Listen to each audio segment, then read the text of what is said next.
Welcome to the Hospitality Mavericks podcast with me, Michael Tingsam. We at Hospitality Mavericks are here to inspire leaders to create heart-centered and profitable businesses from the inside out, the kind that both employees and customers love and support. In this episode, I have Robert Hall, who has decades of experience as a restaurant operator in Washington. He's also the founder of Cheviot Court Restaurant Consulting, and in 2014, he was nominated as Manager of the Year by the Restaurant Association in Washington. Robert had worked for a number of renowned chefs and restaurateurs, such as Todd English, Jonathan Waxman, Jose Andres, and many, many more. We talked about the current pandemic, impact on restaurants now and long term, as well as how to reboot your business and get back into action, and also the power of being a local restaurant operator in the new now. There's some great out-of-the-box thinking here for you to implement. Tune in and enjoy. Welcome to another episode of the Hospitality Maverick podcast. And today I'm joined by somebody from the US. It's Robert Hall. And Robert and I, we connected via the amazing thing called the World Wide Web. I thought that you guys out there, you needed to hear a bit about Robert's story and where he's been, because he spent most of his life in hospitality and has really been hit by the current storm we're in right now, the coronavirus, the paradigm shift, I would call it, throws into the restaurant world. And Robert and I will talk a bit about that today. So, Robert, welcome to the podcast. Thank you. It's a pleasure for you and I to finally make our two planets align and make this project happen. So, Robert, who are you and what have your journey been in hospitality over the last couple of decades? Yeah, a little over 35 years. I fell into the industry, as I feel so many of us, unless we inherited this business from our families, fell into it accidentally, an after-school job in high school at the Ground Round in 1983 in St. Louis, where I grew up. And I immediately found a love for this business. Worked there for 3 or 4 summers. My father was the director of Parks and Recreation with the St. Louis Symphony Orchestra, performing in his parks. I got involved with designing the catering programs there and just immediately fell in love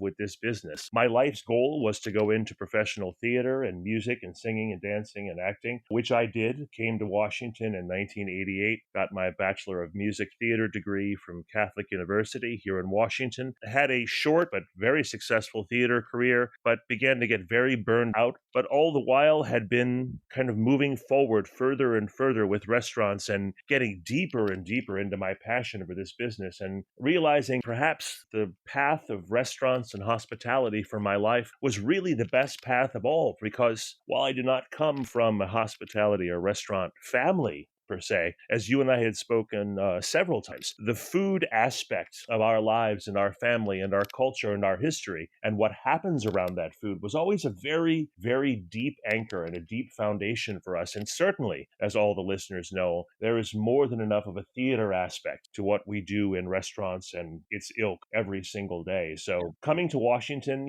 I had never been to Washington but once for my interview and audition for the university, but immediately, because of it, again, a third passion of philosophy and politics and political science, and being as ingrained in all of that world as I was, I found myself at the tender age of 18 at the absolute top, not of my career, but of all 3 of the things about which I was most passionate: restaurants, hospitality, food, theater, in Washington, D.C., the political capital of the world. And my career just took off from there. I was lucky enough to be in this industry at a time to work with some pretty amazing chefs, Larry Forgione, Jonathan Waxman, Michael Weinstein from Arc Restaurants out of New York, helped open McCormick and Schmick's for Bill and Doug McCormick when they began their expansion out of the Pacific Northwest, helped open several locations here in Washington, got to know Jose Andres quite well, was his general manager at one of the Jaleo locations here in DC, and then just began to get bigger and bigger and more involved and more passionate about this industry.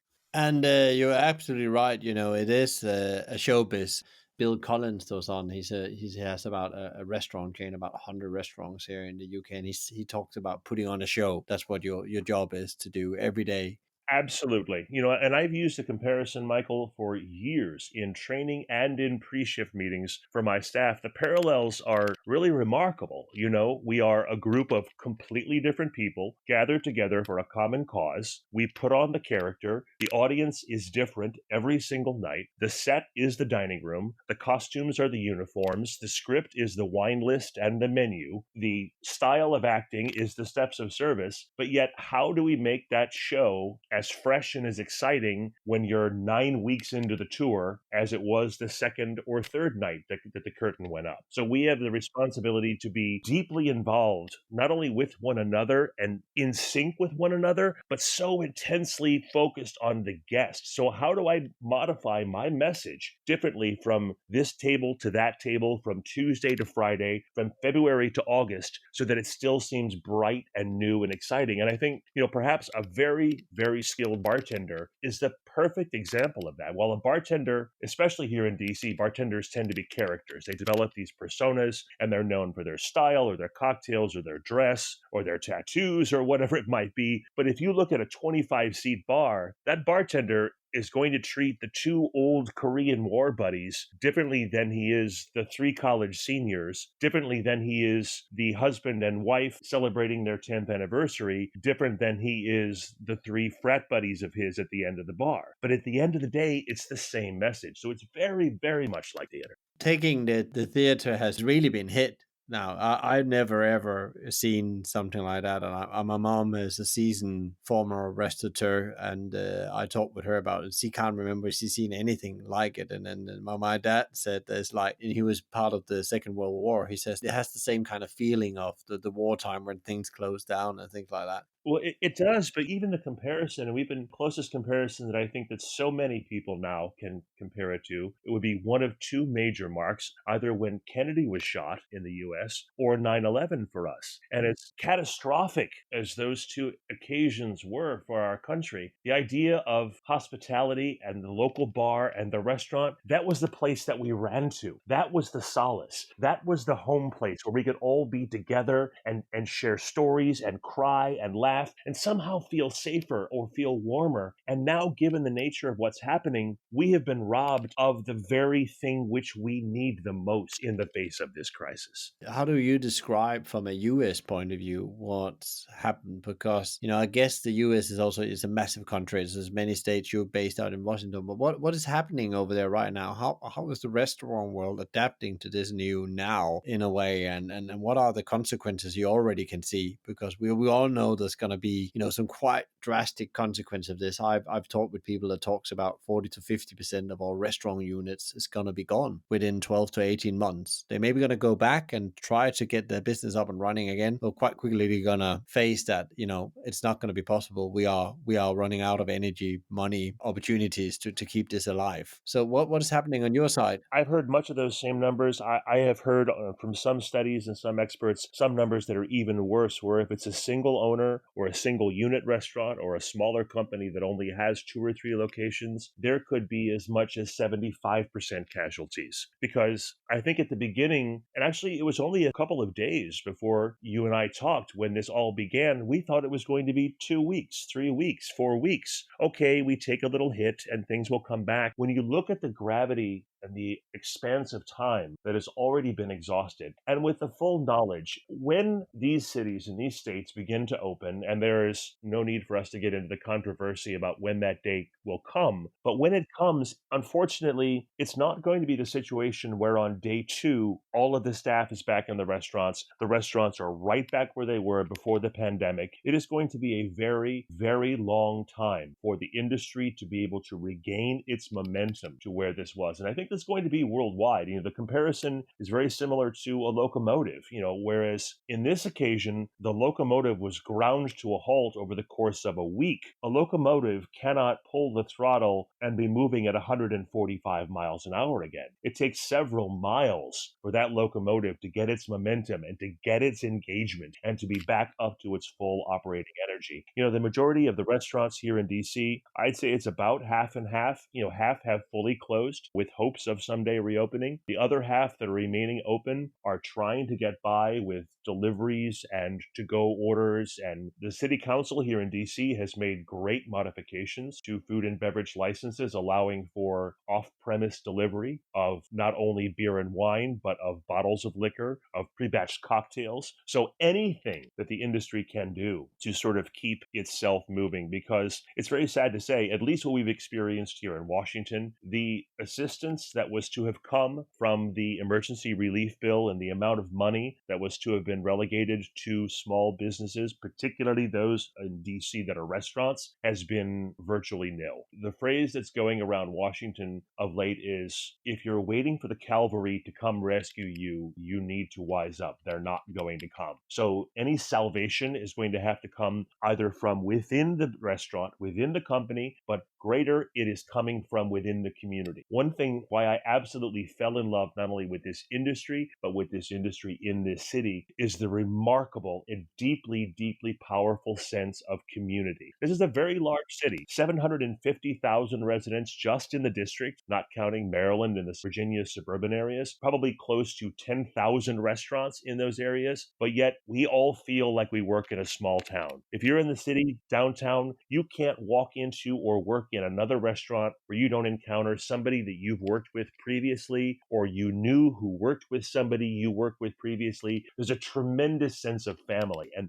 that is what has been getting us through getting this industry through, the sense of charity, the sense of community. There are dozens of restaurants that are doing community outreach and either putting together meal packages for the community or meal packages for restaurant workers, setting up GoFundMe accounts for one another. This sense of the community itself, ignorant of what other help it may hope to receive from the government, be it local or federal, the community itself has stepped up, and it has just been absolutely moving to see. It's very interesting what you're saying here. Like, some operators decided to close and hibernate and wait for the cavalry to come. I'm a bit of the other ways around. If there's any way you can keep your business open in any kind of way, you can keep on moving.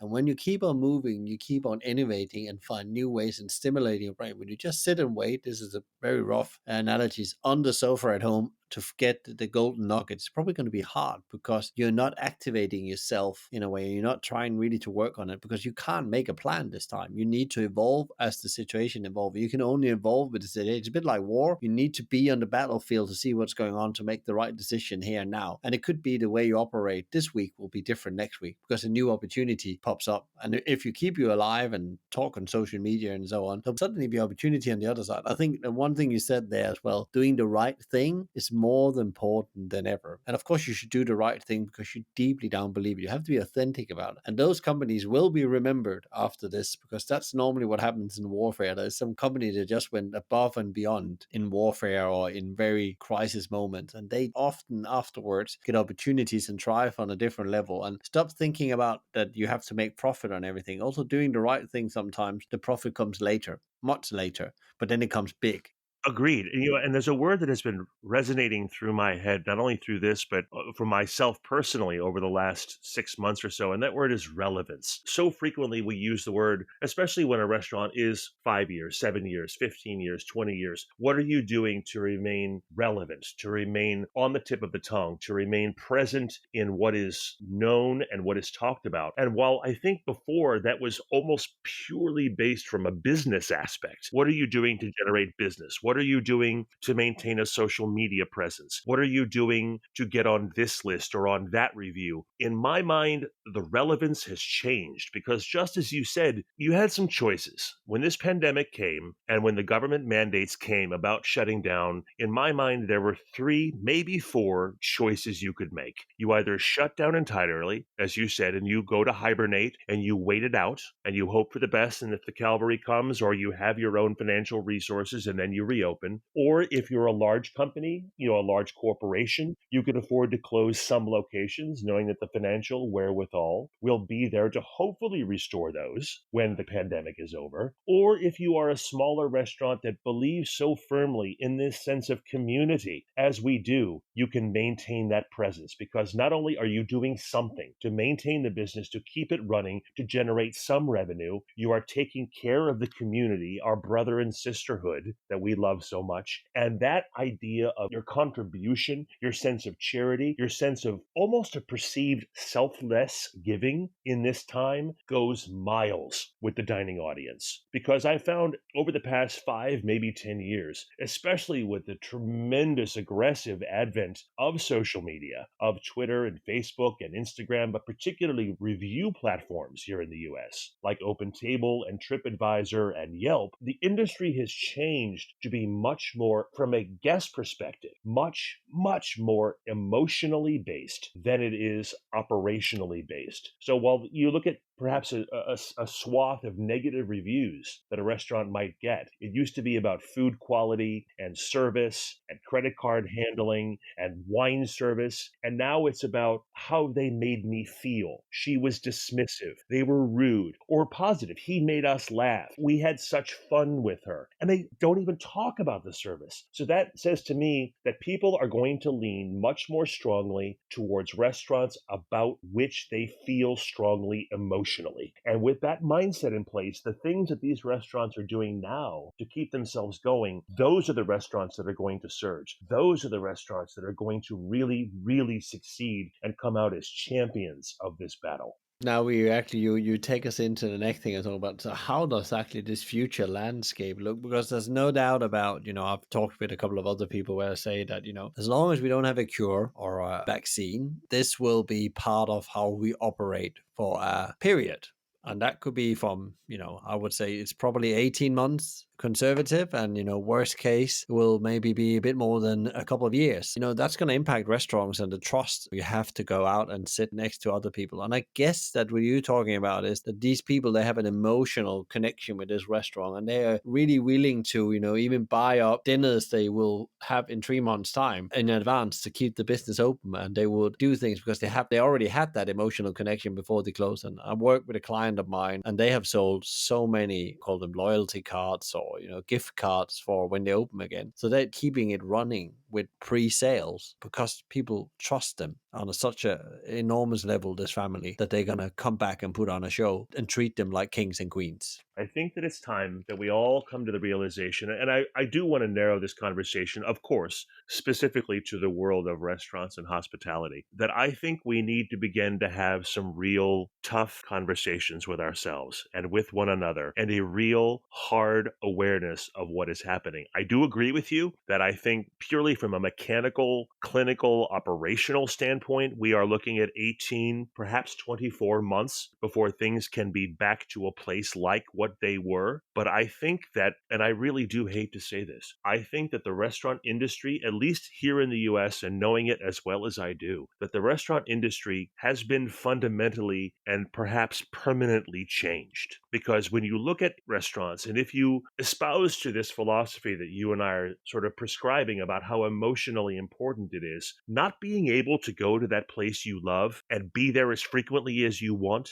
and be there as close to your neighbor at the stool, at the table, in the dining room, on the dance floor as you want, it hurts. It really hurts. It feels like the loss of a loved one. Like, I won't mention the brand name or the specific location. I don't want to give anybody, promotional preference here, but anybody from Washington, D.C. that knows me and listens to this broadcast know that there's a place I go where I go 5, 6, 7 days a week for close to 25 years. And the longest I was ever absent from that place in probably 25 years was maybe 3 or 4 days. And I have not been there in nearly 60 days. And it hurts. It hurts. The things that I drink there, the things that I eat there, it's not one of the top 10 restaurants in Washington. But you know what? It's my place. The things that I eat and drink, I'm drinking them in my house. I'm making them in my house. It doesn't taste the same. It's not the same because it's not in my place. We need to begin to look at ways. When I say we, are we a restaurant? Are we a company? Are we an industry within this city? We need to begin to look at ways of, just like where we began this conversation, Michael, of how do we get across the same message, providing great service,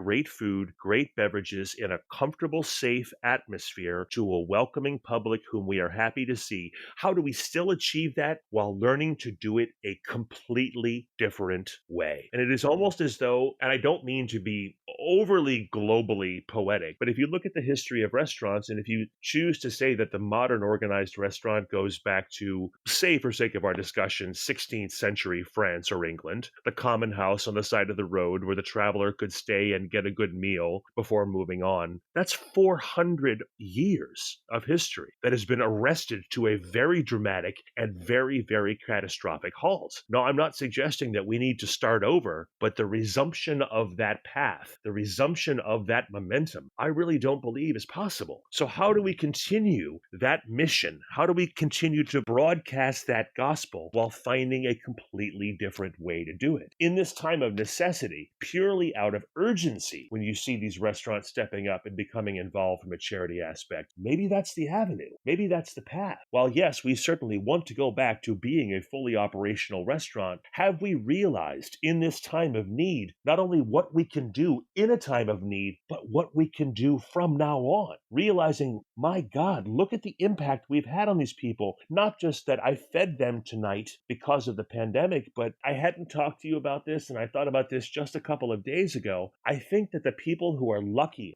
enough to be in a position right now of providing meals from a charity standpoint, be it to the community, be it to other restaurant workers, maybe that is the most powerful and the most effective way of realizing what it is we're supposed to be doing in restaurants. That, my God, look what I just did. I handed somebody a styrofoam container with some grilled chicken and rice and steamed broccoli in it, and they started crying. That, to me, as tragic and as unfortunate and as horrible as this whole situation is, that to me sums up exactly what a restaurant has the duty and the responsibility to do. It's not to be the sexiest and most expensive build out. It's not to have a DJ several nights a week more than your competitor. It's not to have more Twitter and Instagram followers. It's how did I make the most amount of people feel? And I think that restaurants who come out of this with that perhaps self-changing awareness, not just community-changing awareness, but that self-changing awareness, those are the people that will begin to rediscover the new ways of continuing in this industry and making the impact that food can make in our communities. It's a bit like soul searching. That's what you're saying that's going on now. And then, you can be one of the casualties. So you just have to really dig deep to find your new ways. It's very difficult to predict what's going to happen because every week or every day something new happens in this world. But how do you think from a restaurant point of view, how is the landscapes going to look? Is there's going to be more chains? Are there going to be more, independent restaurant? What is going to happen, you think, over the next couple of years with the restaurant market, which has been very dominated by chains and branded restaurants and so on? They're not the majority of the restaurant market. We always have to remember the independent restaurant in many, many markets globally are still the core, a lifestyle business kind of thing. I mean, I would say, at least from a Washington, D.C. perspective, I mean, certainly anyone's prediction is going to be an educated guess at best. I think my answer is perhaps a bit of real-time awareness of business acumen and of personal hope. I think what the restaurant industry and the landscape is going to look like is that, yes, there will still be a very, very strong presence of the chain and corporate aspect. Do I want to use the word dominance? No. I don't. I don't think, that there are some large chains that are closing many locations nationwide. I think a great deal of those locations are not going to reopen. And I think that when you begin to see a resurgence, because, if you believe in this epiphany, this rising from the ashes of the phoenix that is the restaurant business, it's not just the business that is going to be rising, it is going to be the dining public that is going to be rising. And I think perhaps out of this forcefully found courage that restaurants have adopted, that maybe they begin to be revolutionary in their own right, that we begin considering opening company XYZ, let's say, opens a tremendously successful location here in Georgetown. They decide to open a second location in DuPont Circle, a third location down on the waterfront at the wharf. What about a fourth location? How about in a community that can afford it, but is relegated to eating fast food and strip mall and shopping mall food because nobody thinks about them? We have to come downtown. And that once a week, 2 times a month, 5 times a year, we are doing community involved. Not because we have to in the face of a crisis or a catastrophe, and not because we want to because we need to. That is what the civic responsibility of a restaurant is, because I think we've all found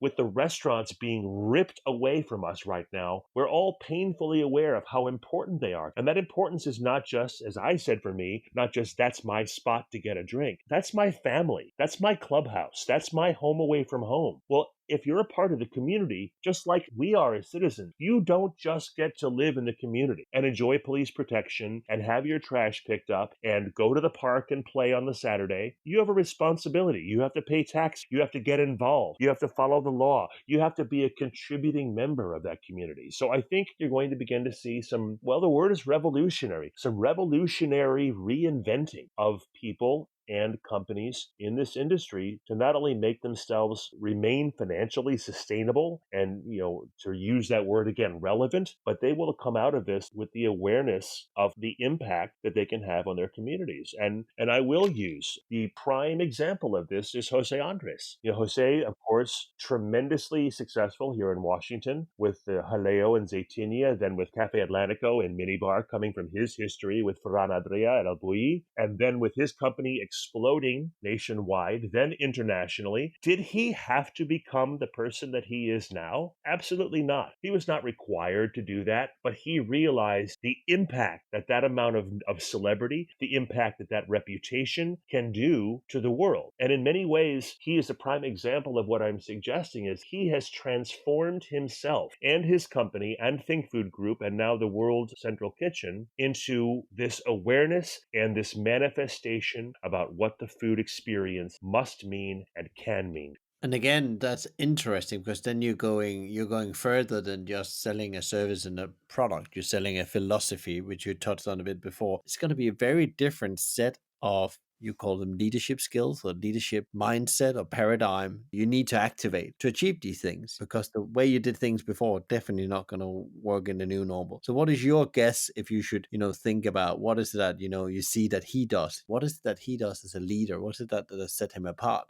Rather than the suggestion of what Jose has done, I think that the leadership skills that are going to be required and that are going to be evidencing themselves come, in my mind, from two major sources. One is one which I have always deeply believed in, and I know the majority of the series of your programs has talked about, is culture. What are you teaching is a culture in the restaurant? What kind of people are you hiring? Are they wanting to work there? Do they believe in this philosophy? Do they believe in the power of this food experience? And can they help us transmit it with what is going to have to be a smaller amount of staff? And the other is getting away, very far away, from the solely business-oriented textbook spreadsheet, binder, social media metrics, diametrics, mathematics aspect of running restaurants, and getting right back to the foundation of what a restaurant is. We have one job at the end of the day: make people happy. And for years, make people happy just meant that they left the restaurant with a smile on their face and left a good gratuity for the server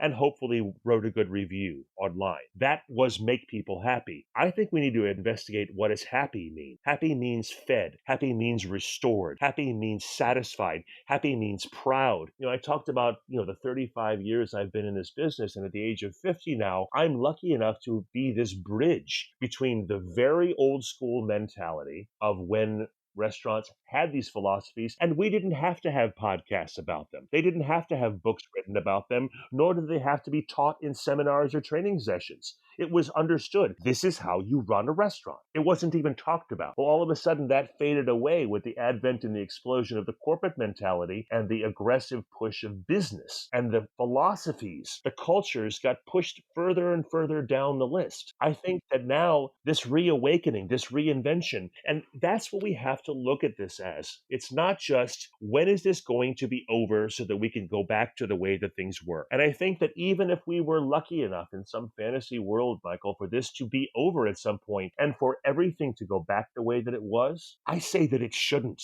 I don't want this industry and this culture to go back to where it was. I work in a restaurant so that I can make some money, and I don't like my shifts, and the managers argue, and there's a corporate beatdown, and I have more followers, and you're losing the sight. You're losing the vision of what we're supposed to be doing. So a very long answer to your question is that it is going to have to be about you as an individual, and I don't care if you're an owner or a general manager, or what rank you hold in the restaurant, you understanding why do you want to work here. And I completely accept the transient nature of this business. You know this, Michael. That's never going to change, but well, that's where your life is today. That's where your life is on April the 23rd, 2020 at 5:15 p.m. I am a server in Station 2 at Restaurant XYZ. This is my life. So you have a responsibility to yourself, to your coworkers, to the operation, and the guest and your community to be the best at that right now. And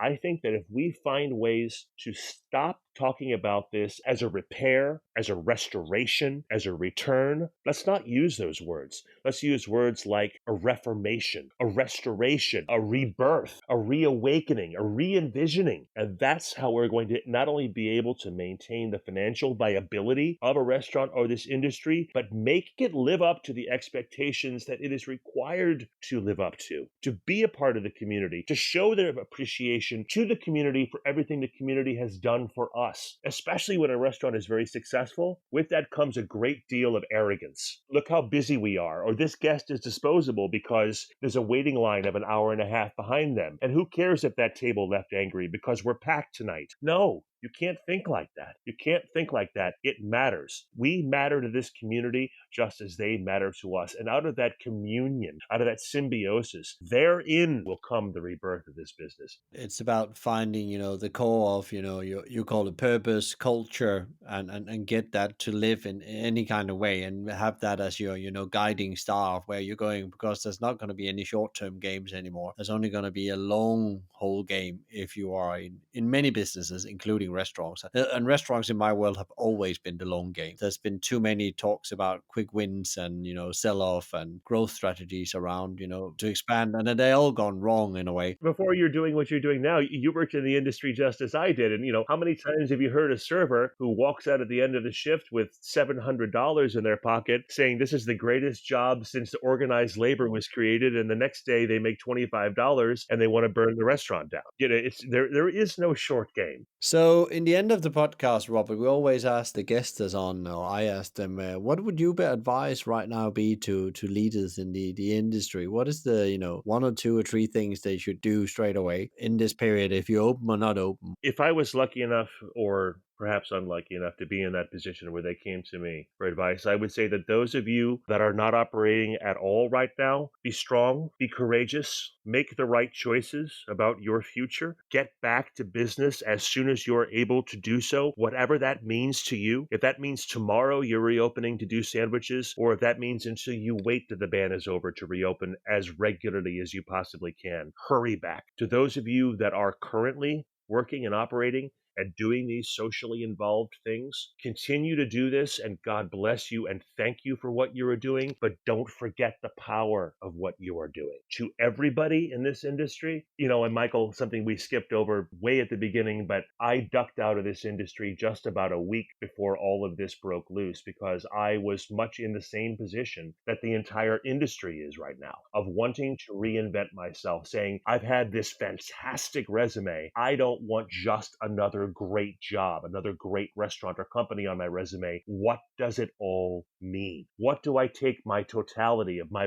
passion for philosophy and theater and restaurants? How do I make all of that mean something? Not only to make myself more fulfilled, not successful, but more fulfilled. And how do I give back to the business and back to the industry? And to those of you, my brothers and sisters in this industry, that is my recommendation for you. Take the opportunity, and don't look at this as a time of suffering and as a time of struggle and strife. Look at this as a tremendous, tremendous opportunity for self-evaluation and self-assessment, and say, you know what? Not only are we going to come back, we are going to come back stronger and bigger and better and more successful, not just financially, but more successful than we ever did before. That is how this restaurant is going to survive. That is how this industry is going to thrive. And now that is how the community, and I speak just from my own selfish locality, that is how Washington, D.C. is going to come running back to us, not just to give us money, but to hug us and thank us because we will again be reunited at the bar, reunited at the table, if both sides are aware of how deeply and fundamentally we need each other and how powerful that food experience is for both sides of the table.